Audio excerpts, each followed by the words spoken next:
I'm feeling a lot better this week. Yay! A lot better, a lot more energized. Let's get this next episode done. Ooh, I think I'm shaking. Move my leg around. I think I was shaking. Oh, it's moving, earthquake. I'm in Connecticut. There's no such thing as an earthquake. Floods, though. Ugh. And snow. Ugh. Fucking terrible weather. Either way, let's talk about more cartoons. Namely, cartoons that have been made because of games. We're continuing on from last week's subject of Kirby. Right back at ya. And hopefully you've watched it because it's still good. I think it's okay. I think it's a good episode either way. But let's talk this week. This week, we're going to talk about something weird. I mean, well, considerably. It's not weird in the sense that it's just weird. It's funny weird. The game that it was made from, the show keeps its comedy that the game had, and kind of morphs it into something that's really good. I like it. I really like the show. It's one of those comedies that you don't know what to expect, and then it happens and it's like, yeah, that happened. 47 Shriners doing the lambada in a taffy factory. You're too good at this. The game in question is called Earthworm Jim.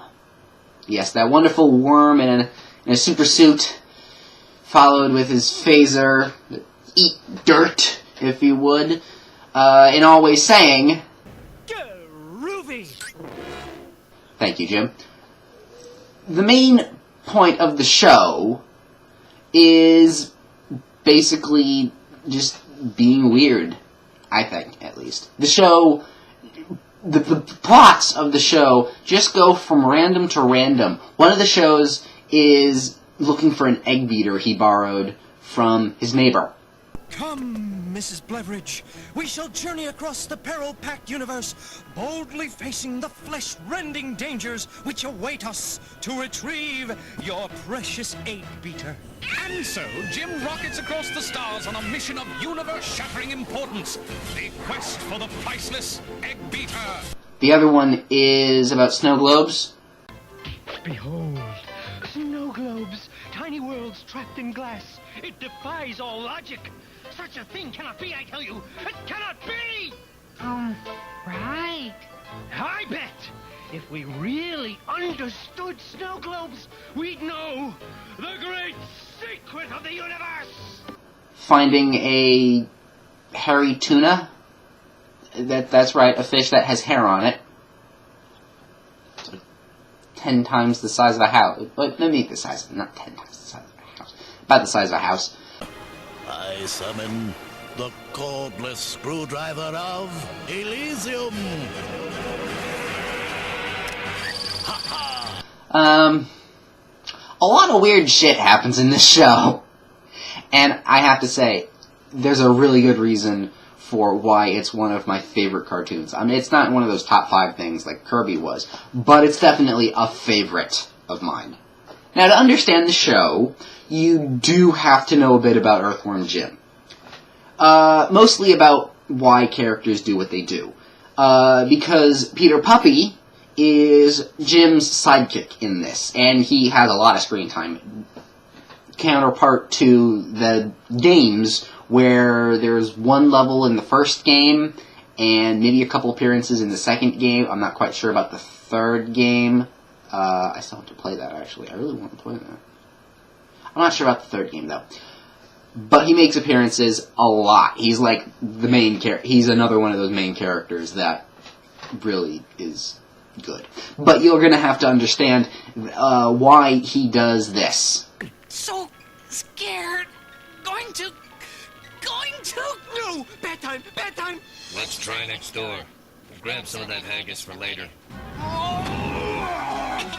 Down, boy! So, Peter Puppy is one of those things where if he gets stressed out or hurt, he turns into that. And really, it's not really explained think, well, no, it probably is. But I can't remember why at the moment. But you have to understand that if you're going into the cartoon not knowing what the hell is happening, it'll be like, okay, that wasn't explained. So what makes this show so entertaining? Well, I think it's the characters. These characters, heroes and villains, have the personalities of, well, the game, or, well, the comedy of the game. If you play the games, you know what kind of comedy there is. There's cows flying around in the background of underwater levels. Only one thing could spoil my mood now. What's that, Jim? Oh. That was a terrible level for me when I was a kid. Level 5. That's the name of the level, not the actual... Wait, no, is it level 5? I think it's not level 5. The characters have jokes associated with them, and these are all really, like, returning jokes, like, always going on and on and on and on and on. And you have to understand that each character... It's not a work of art, it's a work of writing genius. The writers in this were really good. I mean, really good. To write how the characters are is one thing, but to mix it in so well with the story, each gag that has happened in the first half, in the first or the second act of the story, will continue, it's not continue, it will reappear during the second or third act. Let's talk about the characters now. First off, we'll talk about the main one himself, Jim. Earthworm Jim.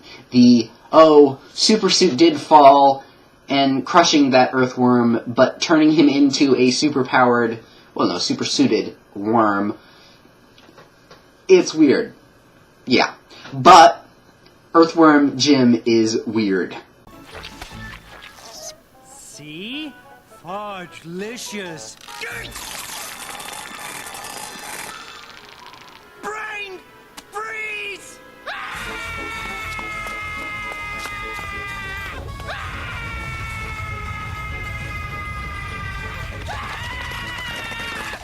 Man, what a rush. Okay? He actually gives me a faint, not a faint, it's not faint at all, actually. The comedy and things that he does remind me of Deadpool. Where that he can pull anything out of his suit and it works. Case in point, this moment.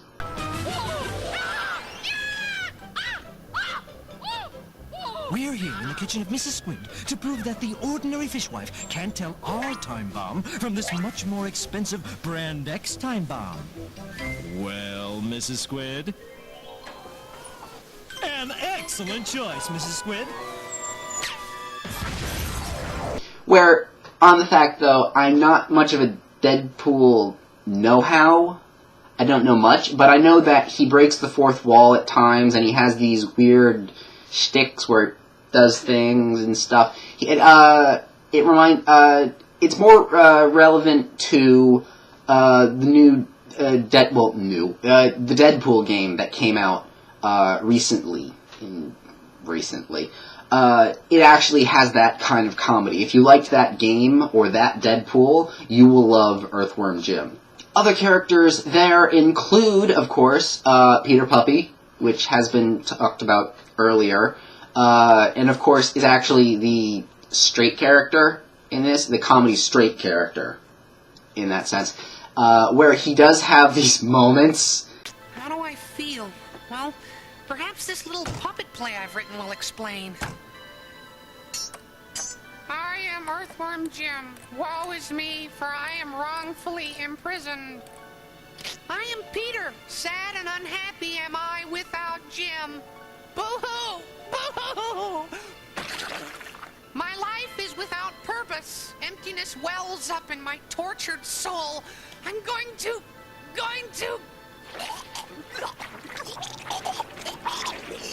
I am Snot. I also am empty. I'm just the sugar, but I'm gonna barf too. And the jelly barf, jelly barf. Behold the gooey slop of our sorrow. It is Slopper Damerum, the twilight of the condiments. Weep for them, weep for their sorrow. But he's still probably the one that's like, okay, Jim, you're great, but are you sure you want to do that? Okay, we'll do that. It's a great character. And, of course, the other character, Earthworm Jim's love interest, Princess What's-Her-Name. I think our date is going quite well, don't you, my delicately embroidered hanky of bliss? Why do you keep calling this a date? My ambrosial pound cake of delight makes a merry jest. Now let's talk about the villains, and boy, are there a lot of villains. Probably the best part about the characters are the villains, because each one has the personality and the jokes combined to make these wonderful jokes that go on pretty much every time they're on, and they don't get stale. It's always funny. I love, my favorite joke is probably Bob's. He has the running joke that I love the most.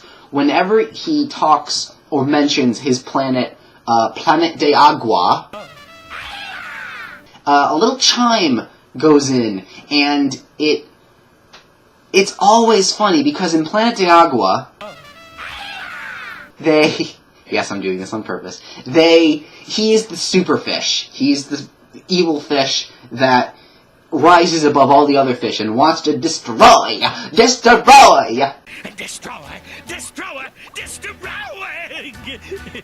Yeah, I tried. But that one is probably my favorite one. Psychro is one of those other characters who actually feels evil. Even though it's a cartoon and he's, like, weird evil kind of thing, his voice and his cackle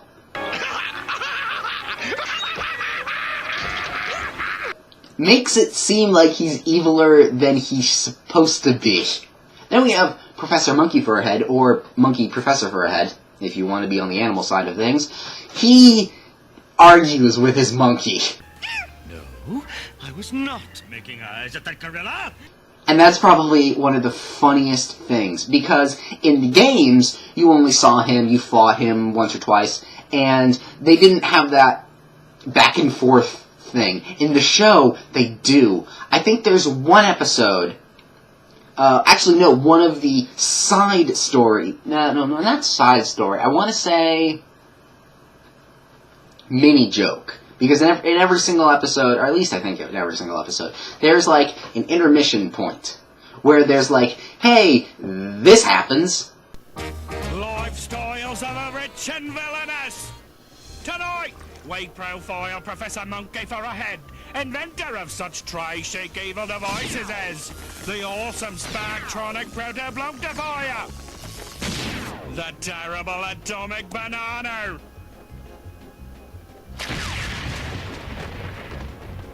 and the abominable Bay Toilet. And then back to the story.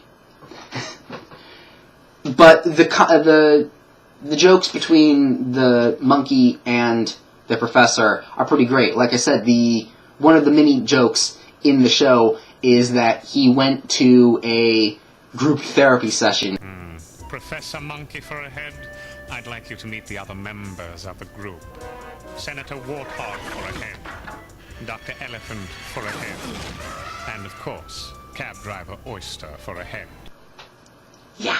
That was fucking hilarious. Hack the Cat?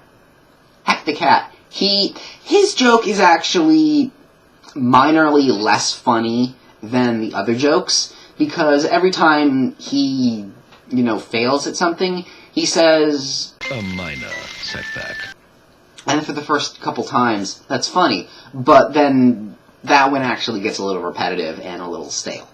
Other than that, though, him making fun of his, well, no, not making fun of, him torturing his rat minion, and the, ever-mentioned cheese jokes that goes with, is good.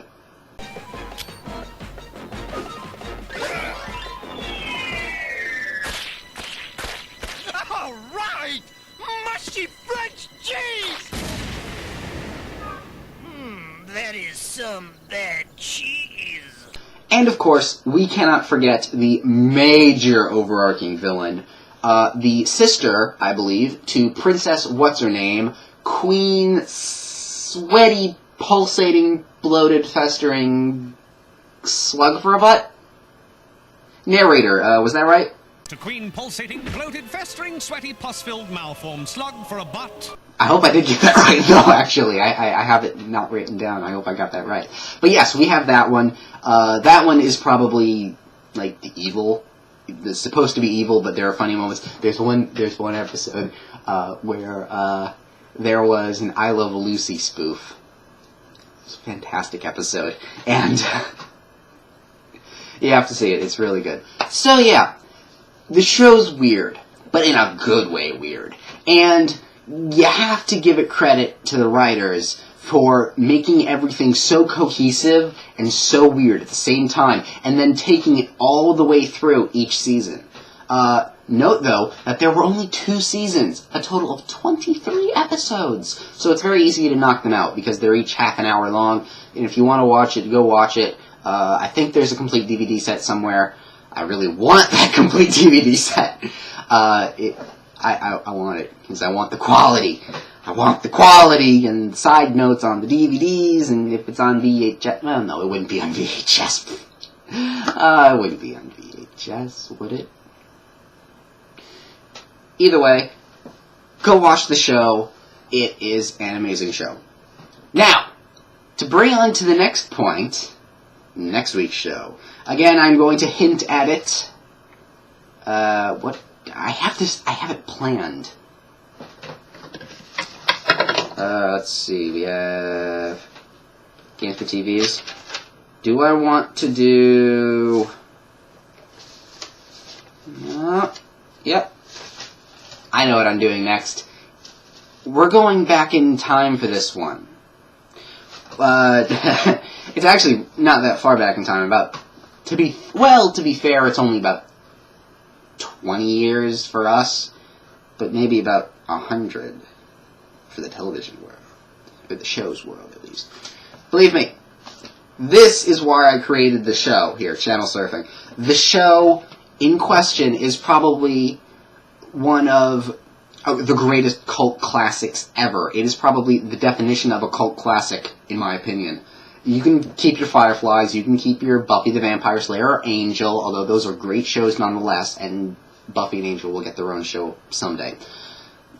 This cult classic is probably one of the history buffs' favorite shows, and I'd have to say, you might enjoy it too. So, for me, and my computer that's probably editing this thing as we speak, I have been Dark Arts. I hope you enjoyed Channel Surfing again, if you've tuned in again. And, remember, I do not own any of the clips that I have shown to you. Please do not torrent videos, because that is wrong. Pirating is illegal, and you wouldn't steal a car, would you? Well, you'd never steal music or a movie. Oh. No, seriously, pirating evil. Pirating? Say the word! Pirating! Pirating's evil. Fuck it, just end the video!